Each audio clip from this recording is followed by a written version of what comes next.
आप और हम जैसे रिटेल ट्रेडर्स ट्रेडिंग करते समय चार्ट पर बहुत बार इस तरह से ट्रेंड लाइन को ड्रॉ करने के बाद उसके ब्रेकआउट का इंतजार करते हैं, और जैसे ही मार्केट किसी दिशा में उस ट्रेंड लाइन का ब्रेकआउट करता है तो हम तुरंत उस ब्रेकआउट की तरफ ट्रेड एंट्री कर लेते हैं।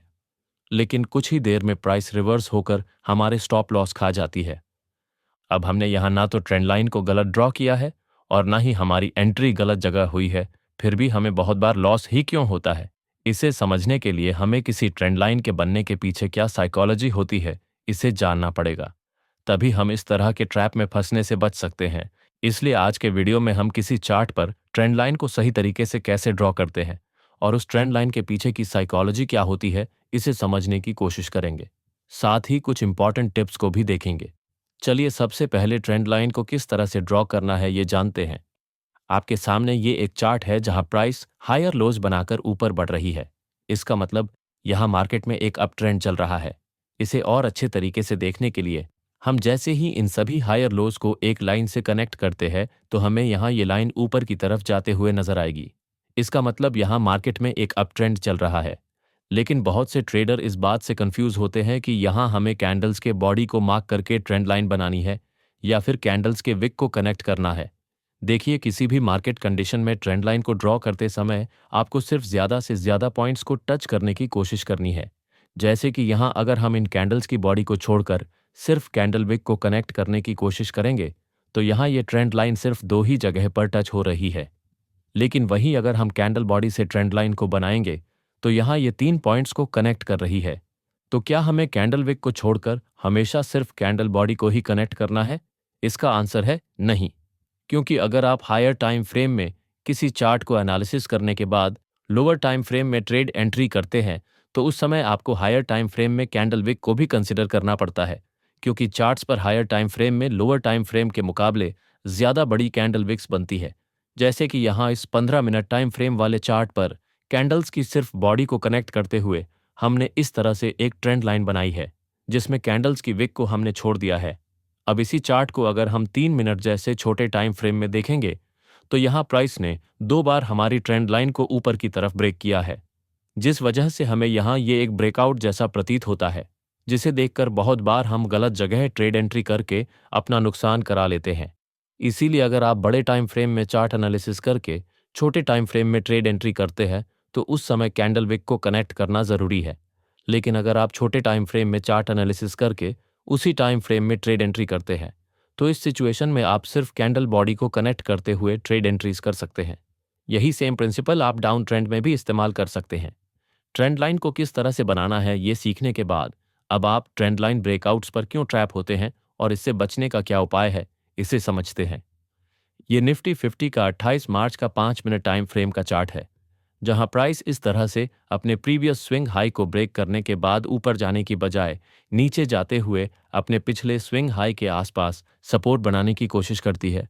अब अगर हम यहाँ इन हायर लो को एक ट्रेंड लाइन के साथ कनेक्ट करेंगे तो यहाँ मार्केट बार बार इस ट्रेंड लाइन का सपोर्ट लेकर ऊपर जाने की कोशिश कर रहा है, लेकिन कुछ ही देर में प्राइस एक बड़े रेड कैंडल के जरिए इस ट्रेंड लाइन और इस सपोर्ट को नीचे की तरफ ब्रेक कर देती है, जिसे देखकर बहुत से रिटेल ट्रेडर यहाँ शॉर्ट ट्रेड में एंट्री करते हैं और प्राइस के नीचे जाने के कारण अच्छा प्रॉफिट बनाते हैं। लेकिन जो ट्रेडर यहाँ मार्केट सपोर्ट लेकर ऊपर निकलेगा इस उम्मीद में लॉन्ग पोजीशन बनाने का इंतजार करते हैं, उन्हें यहाँ ट्रेड एंट्री करने का मौका ही नहीं मिलता।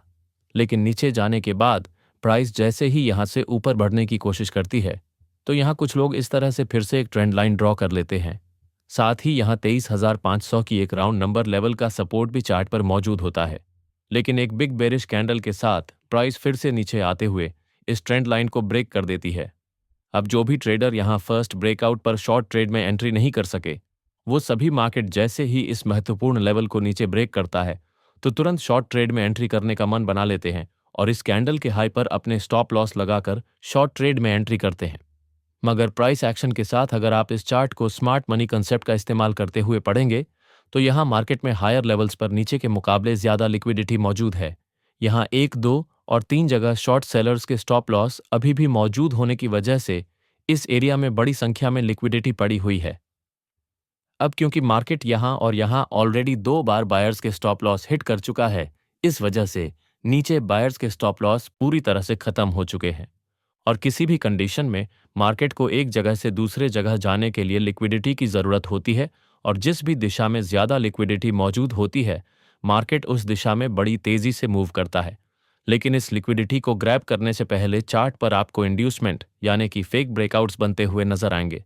जैसे कि यहाँ प्राइस पहली बार अपने प्रीवियस हाई को एक स्ट्रॉन्ग ग्रीन बुलिश कैंडल के साथ ब्रेक करते हुए यहाँ इंड्यूसमेंट क्रिएट करके और अधिक संख्या में बायर्स को लॉन्ग पोजीशंस में एंट्री करने के लिए उकसाता है।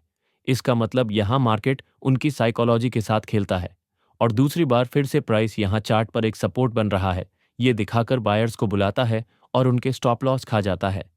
उसी तरह अब क्योंकि यहाँ बायर्स को ट्रैप करने के लिए मार्केट में कोई जगह बची नहीं है, इसलिए मार्केट शॉर्ट सेलर्स को बाहर निकालने के लिए फिर से उसी इंड्यूसमेंट का इस्तेमाल करने के लिए यहाँ इस तरह से एक स्ट्रॉन्ग रेड कैंडल से ब्रेकआउट क्रिएट करता है, जिसे देखकर जो रिटेल ट्रेडर यहाँ शॉर्ट ट्रेड एंट्री नहीं कर पाए वो सभी इस ब्रेकआउट को देखकर शॉर्ट ट्रेड में एंट्री करते हैं, क्योंकि उनका माइंडसेट उन्हें ये करने के लिए मजबूर करता है।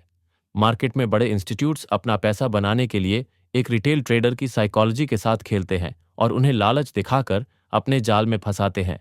अब जैसे ही यहाँ बड़ी संख्या में रिटेल ट्रेडर्स शॉर्ट ट्रेड में एंट्री करते हैं वैसे ही मार्केट थोड़ा नीचे जाने के बाद बहुत तेजी से ऊपर बढ़ते हुए इन सभी के स्टॉप लॉस को खाकर इस लिक्विडिटी को पूरी तरह ग्रैब कर लेता है। इसलिए जब कभी भी मार्केट में ट्रेंड लाइन का ब्रेकआउट होता है तो उस समय उस एरिया में मार्केट के आगे बढ़ने के लिए क्या कोई लिक्विडिटी चार्ट पर मौजूद है, इसे ज़रूर देखिए, क्योंकि बहुत बार प्राइस इंड्यूसमेंट यानी कि फेक ब्रेकआउट्स के जरिए आपको लालच दिखाकर ट्रैप कर लेती है। साथ ही अगर प्राइस बहुत दूर से चलकर आके हुए बिना रुके सीधी किसी ट्रेंड लाइन का ब्रेक करती है तो यह ब्रेकआउट की दिशा में ट्रेड एंट्री नहीं करनी चाहिए, क्योंकि जो भी ट्रेडर्स यहाँ नीचे पोजीशन बनाकर बैठे हैं उनमें से बहुत से ट्रेडर यहाँ ट्रेंड लाइन के आसपास अपना प्रॉफिट बुक करते हैं, जिस कारण मार्केट में आगे बढ़ने के लिए स्ट्रेंथ नहीं बचती और वो रिवर्स हो जाता है। लेकिन वही अदर प्राइस ट्रेंड लाइन के पास थोड़ी देर रुककर ब्रेकआउट करते हुए उसके ऊपर सस्टेन करती है तो आप यहाँ छोटे स्टॉप लॉस के साथ ट्रेड एंट्री कर सकते हैं। साथ ही आप ट्रेंड लाइन के पास ट्रेड एंट्री करने के लिए RSI इंडिकेटर का भी इस्तेमाल कर सकते हैं। जैसे कि यहाँ हमारे पिछले उदाहरण में प्राइस लगातार नीचे गिर रही है लेकिन वही RSI नीचे से ऊपर की तरफ बढ़ रहा है। इसका मतलब यहाँ बुलिश डाइवर्जेंस क्रिएट हुआ है। इस ब्रेकआउट कैंडल के पास प्राइस और नीचे आई है मगर RSI ऊपर बढ़ा है, इसलिए यहाँ पर यह ब्रेकआउट फेक होने की संभावना ज़्यादा है। इस तरह RSI का इस्तेमाल करके आप फेक ब्रेकआउट्स में फंसने से बच सकते हैं।